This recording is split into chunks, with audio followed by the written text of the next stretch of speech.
Graças a Deus, irmãos que estão conosco, acompanhando pelo Instagram, também pelo YouTube, que Deus possa falar conosco nesta noite, através da sua palavra. O texto que nós queremos meditar nessa noite é o Salmo 125. Peço que você, de onde você estiver, abra a sua Bíblia no Salmo 125. Cântico de romagem. O texto nos diz o seguinte: os que confiam no Senhor são como o monte Sião, que não se abala, firme para sempre. Como em redor de Jerusalém estão os montes, assim o Senhor em derredor do seu povo, desde agora e para sempre. O cetro dos ímpios não permanecerá sobre a sorte dos justos, para que o justo não estenda a mão à iniquidade. Faze o bem, Senhor, aos bons e aos retos de coração. Quanto aos que se desviam para sendas tortuosas, levá-los-á o Senhor, juntamente com os malfeitores. Paz sobre Israel. Meus irmãos, o Salmo 125 é o 6º canto de romagem, e ele começa com um hino de confiança. O Senhor dava proteção para o seu povo, que era principalmente sentido do seu templo no Monte Sião. Os israelitas precisavam da ajuda de Deus. Seus inimigos tinham posse de pelo menos parte da terra prometida. A preocupação no versículo 3, quando ele diz: o cetro dos ímpios não permanecerá sobre a sorte dos justos, existia durante a época de Josué e novamente agora sob o domínio persa após o exílio. Depois de darmos essa rápida introdução histórica para você saber mais ou menos o contexto do Salmo 125, nós vamos para o versículo 1, onde ele começa dizendo: os que confiam no Senhor. Quando falamos do povo de Deus, este povo também é caracterizado como justos, como os que fazem o bem, como os que têm coração íntegro. Ou seja, aquele que confia no Senhor e tem sua vida devotada a Ele, tem como algumas de suas marcas a justiça, a bondade e a integridade. Os que assim são caracterizados são como o Monte Sião. Então, os que confiam no Senhor, aqueles que são justos, que fazem o bem, aqueles que têm o coração íntegro, são como o Monte Sião. O Monte Sião estava no local onde o templo havia sido construído. Como a habitação de Deus, ele representava estabilidade. Não somente estabilidade, mas também representava ordem e representava perseverança. Essas características eram passadas para aqueles que confiavam a Deus. E também são hoje passadas por aqueles que sabem que Deus é o mesmo, que Deus atua em nosso favor, que Deus provê todas essas coisas. Podemos permanecer firmes, meus irmãos, e resolutos em face dos mais variados problemas. Como nos afirma o nosso irmão Tiago, no seu primeiro capítulo, dos versículos 2 até o versículo 8. Olha o que Tiago diz para nós a respeito das provações e da nossa certeza de continuarmos firmes em meio às provações. Meus irmãos, tende por motivo de toda alegria o passados por várias provações, sabendo que a aprovação da vossa fé, uma vez confirmada, produz perseverança. Ora, a perseverança deve ter ação completa para que sejais perfeitos e íntegros, em nada deficientes. Se porém algum de vós necessita de sabedoria, peça a Deus, que a todos dá liberalmente e nada lhes impropera, e ser-lhe-á concedida. Peça, porém, com fé, em nada duvidando, pois o que duvida é semelhante à onda do mar, impelida e agitada pelo vento. Não suponha esse homem que alcançará do Senhor alguma coisa. Homem de ânimo dobre, inconstante em todos os seus caminhos. Isto serve para nós que confiamos em Deus. É confiar sem duvidar. É entregar a vida nas mãos do Senhor, lançando sobre Ele toda a nossa ansiedade e sabendo que Ele tem cuidado de nós. Então, os que confiam no Senhor são como o Monte Sião, que não se abala, firme para sempre. Não se abala, porque aquele que confia em Deus sabe o que Ele é capaz de fazer, sabe o que o seu poder é capaz de produzir. No versículo 2, nós temos: como em redor de Jerusalém estão os montes, assim o Senhor em derredor do seu povo, desde agora e para sempre. Assim como Jerusalém é cercada por um terreno montanhoso, o que vai lhe conferir uma proteção natural contra os seus inimigos, assim a vida do crente é guardada pelo Senhor, que o circunda de proteção e paz. O Senhor é o grande rochedo onde os crentes podem se abrigar. E você sabe, pelas coisas que já aconteceram na sua vida, que você pode se abrigar no Senhor. Você sabe que nos momentos de maior aflição, nos momentos de maior angústia, você pode correr para os braços do Pai. Você sabe que nele, de fato, você encontrará abrigo. Versículo 3 nos traz o seguinte: o cetro dos ímpios não permanecerá sobre a sorte dos justos, para que o justo não estenda a mão à iniquidade. Nós vemos, meus irmãos, nesse versículo 3, a colocação de que o cetro dos ímpios não permanecerá sobre a sorte dos justos. Governos ímpios tendem a oprimir e a tentar corromper, inclusive os que são justos diante do povo. Existem momentos em que a gente passa que determinadas facilidades nos são apresentadas. E mesmo sabendo que são conselhos de ímpios, os justos podem se ver meio que incentivados, meio que levados pela maré, de querer também participar dessa corrupção. Mas por que Deus permite que aconteça? Que os justos sejam oprimidos e os governos ímpios tentem corrompê-los. Isso acontece, meus irmãos, para que a maldade possa ter a liberdade de se manifestar, para que as pessoas vejam quem de fato é mal. Ou seja, o mal vai estar a olhos nus, vai estar diante dos nossos olhos. Nós vamos conseguir discernir quem de fato está operando em favor do povo de Deus e quem não está. Então, por isso, o mal se manifesta. Por isso, Deus permite que o mal se manifeste, para que a gente veja a atuação dos maus e saiba exatamente quem eles são. Mas também para que os justos sejam forçados a odiar o pecado. Estando numa situação desfavorável por conta da maldade, o justo não vai ver outra saída a não ser buscar incessantemente o bem, a fim de que se consiga novamente voltar ao estado de paz. Então, ele não vai estender a sua mão à iniquidade. Nós temos passado inúmeros momentos difíceis na nossa vida. Não é simplesmente o ano de 2020. Certamente você tem visto que nos últimos tempos, muitos problemas, muitas catástrofes, muitos dilemas têm tomado o nosso coração. E como temos visto o pecado se avolumar, não há outra saída, a não ser procurar viver pela palavra de Deus e buscar incessantemente esse bem, para que de fato o Senhor possa nos tornar a paz. Não podemos estender a mão à iniquidade. Mas também por que Deus permite que esse mal se manifeste? Para que a justiça da retribuição dele seja vista. Deus continua assentado no seu alto e sublime trono. Deus continua governando os céus e a terra. O mundo não está em caos. Deus continua olhando para todas as coisas e ele sabe exatamente a hora certa de operar. Ele continua com todo o seu poder e autoridade. E ele não vai deixar impune aquele que busca subverter as suas palavras e os seus mandamentos.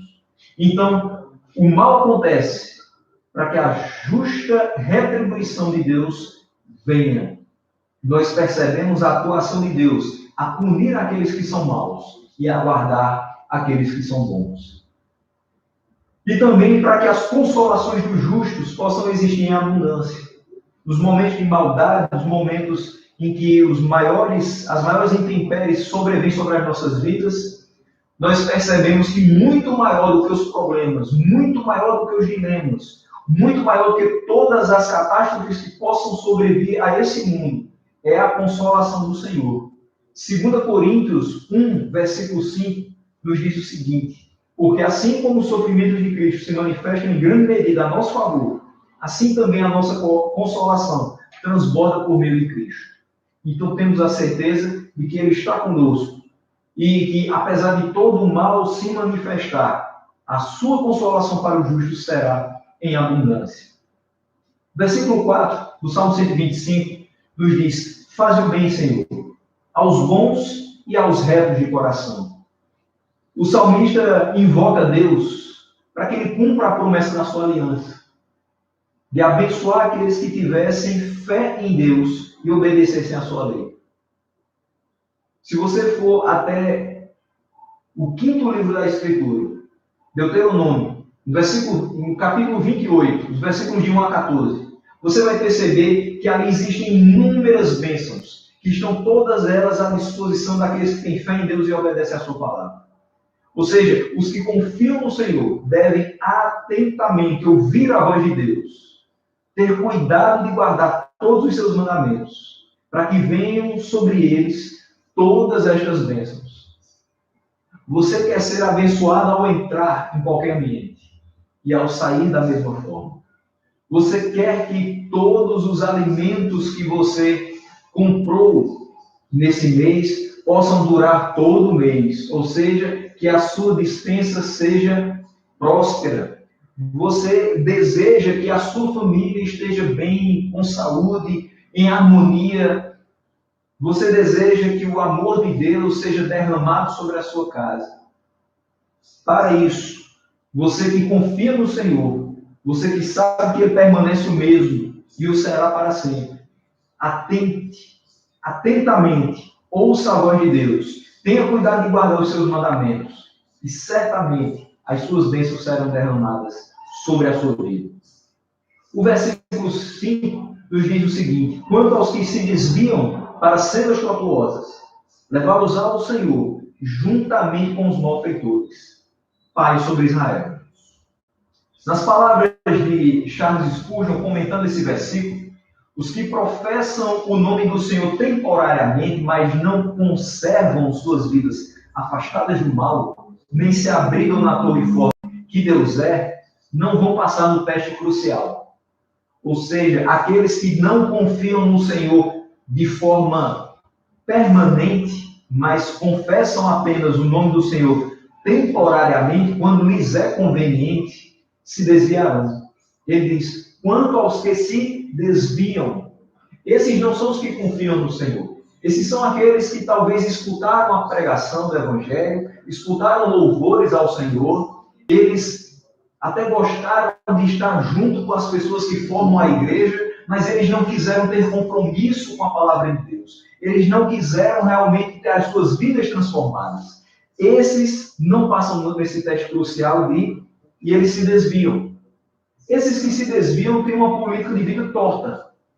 Eles vão para sendas tortuosas, ou seja, fazem os seus caminhos tortos.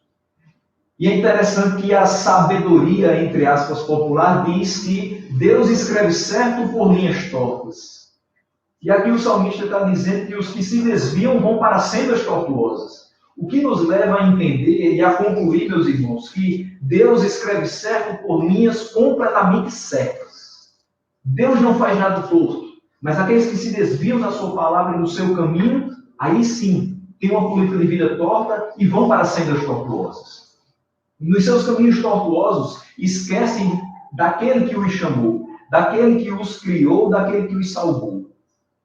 E eles certamente receberão uma condenação esmagadora. Eles serão conduzidos para fora com os malfeitores. Levá-los ao Senhor juntamente com os malfeitores. Ou seja, não há como você se desviar do caminho do Senhor, sair da proteção da sua mão e querer que todas as bênçãos venham para a sua vida. Não há como você desprezar os mandamentos do Senhor, desprezar aquilo que Ele traçou como um caminho para a sua vida na sua palavra e querer que Ele agora aprove todos os seus descaminhos, todas as suas sendas tortuosas. Aqueles que se desviam, que fazem os seus caminhos tortos, receberão essa condenação esmagadora, serão conduzidos para fora com os malfeitores. Talvez você conheça uma pessoa que diz, você deve dizer sobre ela é tão boa que só falta ser crente. Esse é o pequeno, grande problema da vida dela. Ela é uma pessoa boa, moralmente falando, não temos o que dizer sobre ela, mas ela se desviou do alvo. Ela tem os seus caminhos tortuosos, espiritualmente falando, e ela vai se fazer uma com os malfeitores. E talvez ela mesma diga, mas eu nunca matei, mas eu nunca roubei, eu nunca fiz mal a ninguém, mas você fez mal a si mesmo, quando escolheu andar pelos seus próprios pés, andar pela sua própria cabeça, e não segundo a palavra de Deus. Serão conduzidos para fora com os malfeitores. Mas o salmista conclui dizendo, paz sobre Israel. A quem pertence a paz? A paz pertence a Israel. E a quem podemos ligar a palavra Israel nesse versículo? A pessoas convertidas, a circuncisos de coração, a verdadeiros adoradores. Ou seja, a paz pertence àqueles que foram convertidos dos seus caminhos tortos para uma vida de santidade e retidão aos olhos do Senhor. A paz pertence àqueles que tiveram não a circuncisão de carne, mas a circuncisão de coração. Aqueles que tiveram os seus pensamentos modificados, aqueles que tiveram as suas prioridades modificadas, porque não vivem mais agora, mas o Senhor vive nelas. Aqueles que são verdadeiros adoradores, ou seja, que independente das circunstâncias, adoram ao Senhor. Que independente do que tem de bom ou de ruim em suas vidas, continuam no mesmo propósito, no mesmo objetivo de servir ao Senhor com integridade. O que é a paz? Essa paz que existe para essas pessoas convertidas, circuncisas de coração, verdadeiros adoradores. O que é essa paz? É a paz de consciência. É a paz que habita no seu coração e que habita no meu coração, e que quando deitamos a nossa cabeça ao final de cada dia, a nossa consciência está tranquila de que vivemos mais um dia com todas as dificuldades, mas vivemos para a glória de Deus. É a paz da amizade com Deus. Nós sabemos que a amizade com o mundo é inimiga de Deus.